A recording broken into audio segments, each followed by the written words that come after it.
Campus 101 is brought to you by International University of East Africa. There is International University of East Africa, an excellent university.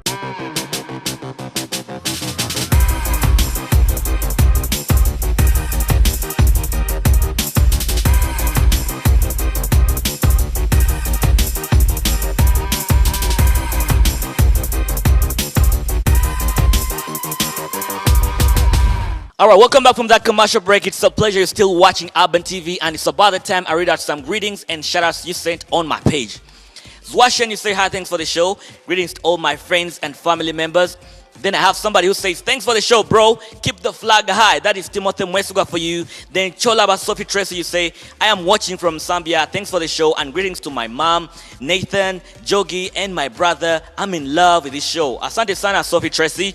Moving on, Maran Ann, you say hi, thanks for the show. Greetings to my family, my mom, dad, Amy, George, Grace, and Esther. You love them so much. And then Regans De Silva, you say, Casmil, thanks for the show. Send greetings to Derek, Kaspaskai, and Crispus via Wandegear. King Spence, you say big up to MC Casmil and the New Generation Empire. Students of Uganda Matters University, you're all watching. Keep it rocked. Then finally, I can't read all comments, but let me read. Kiro Diggs, you say greetings to Okech, Eriku, Solo, Najib, Chabula, Ronnie, Motebi, Alex. There's so many. George, William. Thanks, bro. Otherwise, that is Kiro Diggs for you. And guys, if you would like to comment or send some greetings right now, go to my page, Campus 101-official. Let's check out who runs Campus. Hello, my name is Twahira Rita from Tungamo District, the current Miss Tourism Ankole 2016-2017. The course I was doing was business computing at Makerere University Business School, and I graduated early this year in Jan. In a few words, I would describe my lifestyle to be outgoing, prayerful, and I'm quite social. The reason why I went for Miss Tourism was my love for adventure and passion for tourism and animals at large. When we were growing up, I remember people used to believe that it's only the Bazungu or the people from outside countries who are supposed to come and look at the national parks or go to Queen Elizabeth or Lake Mburo or maybe go mountain hiking at Rwenzori. But I used to think that even as the locals, me as a Ugandan, I'm supposed to go and see what we are rich at. So this platform would give me the opportunity to inspire people and Uganda or the people from Ankole to actually go and look at the beautiful things we have. The entire competition was, it was actually competent. We had very beautiful girls, very hardworking, self-motivated, and very inspirational. They had views and ideas about tourism. My biggest competitor was Miss Odonkara, who is the reigning queen right now, Miss Tourism Uganda. She was very strong, and she was just herself. She believed in herself, and she had better views for the country. So I believed she would be the only person who would actually beat me. How it feels to be Miss Tourism Ankole? It feels amazing. It's a very good opportunity for me because I can walk into any other office, whether in Kampala or whichever region, but mostly in my region, in Ankole. I can walk to any office and they'll be really ready to listen to me. Banya Ankole ladies, some of the few people that we have in our country. We have the most beautiful women from Ankole. Actually, if you're to notice, if you're moving in town and you see a very beautiful woman, even if she's from West Nile or she's a Muganda, somehow you'll be like, hey, Wasiboda, thinking she's a Munyankole. So that we're so proud. We're so proud to have the most beautiful women in Ankole. No one can say no. My best experience at campus, when I was elected the guild representative for my class. Yes, that was so good because we had very many people who were competent.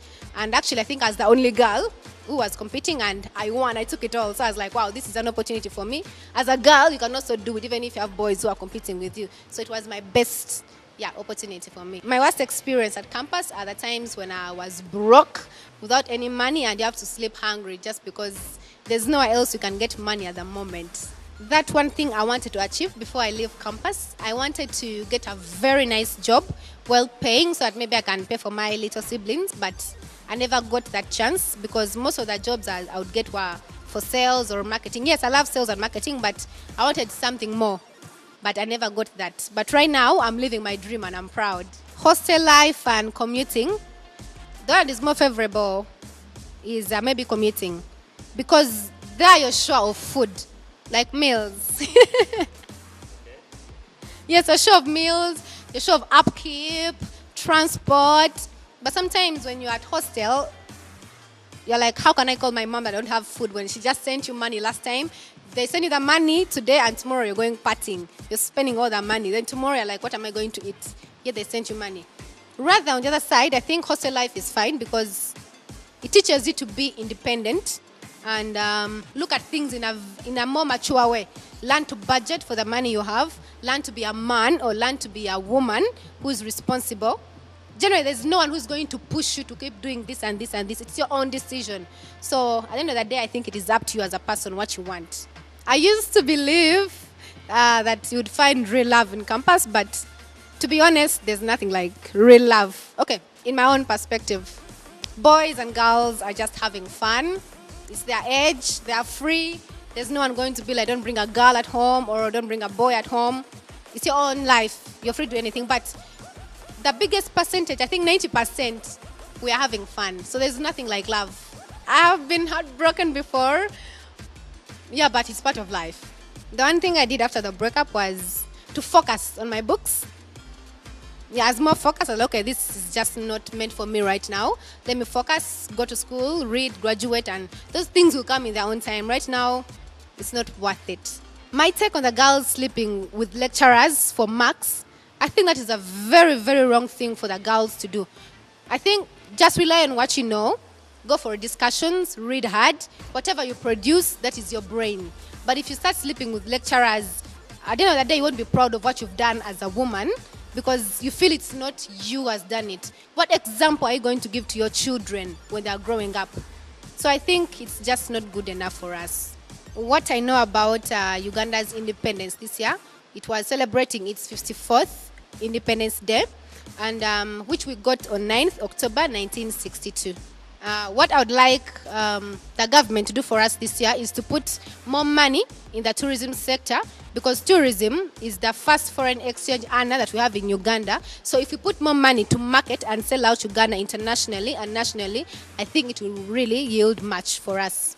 In the next 5 years, I would love to see all the locals of Uganda fall in love with their own country and visit the different tourism sectors that they have in the specific regions. When you look at the different tourism centers like national parks, let me say, you find the biggest percentage of the visitors are foreigners. But in 5 years to come, I would love to see the biggest percentage coming from the locals. My advice for those ladies who want to contest for the Miss Tourism is, first of all, know what you want before you go.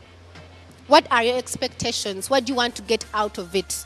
Be self-motivated, and truth is, the world doesn't care. It is all up to you. Then my advice for the first-year students in your respective universities, please focus, study, and get out of school, then do something for your life. I'm very much aware that you guys have heard about the Zika virus either on TV, radio, or in the newspapers. Now, I'd like to share some more information about it in Campus Juice today because the World Health Organization has declared it as an emergency. Hope you learned something. Check it out.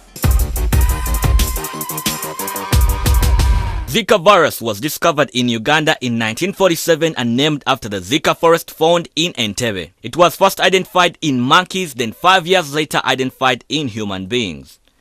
Currently, several countries are experiencing Zika virus outbreaks and the World Health Organization has called for an emergency.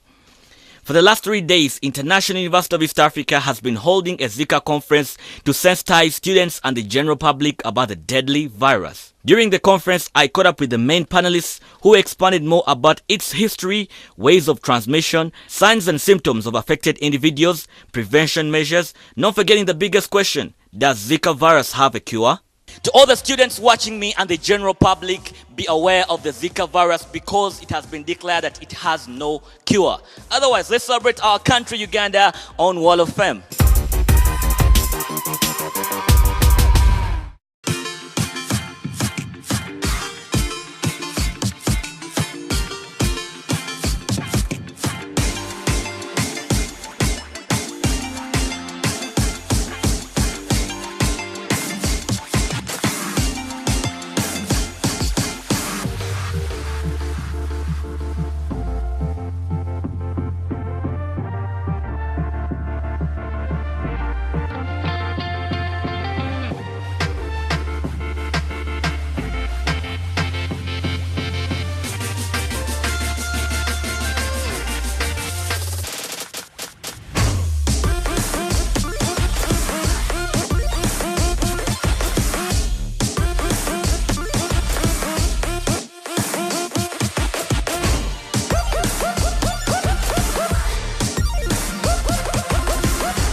All right, guys, my time is up, but I want to thank everybody who's been catching the show. You can find us on Instagram at Campus 101 Urban TV.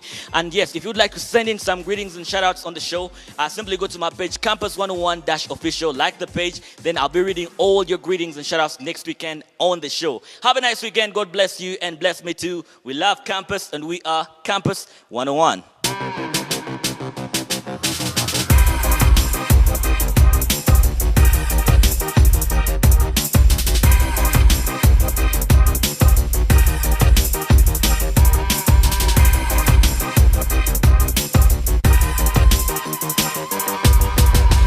Campus 101 was brought to you by International University of East Africa. There is International University of East Africa, an excellent university.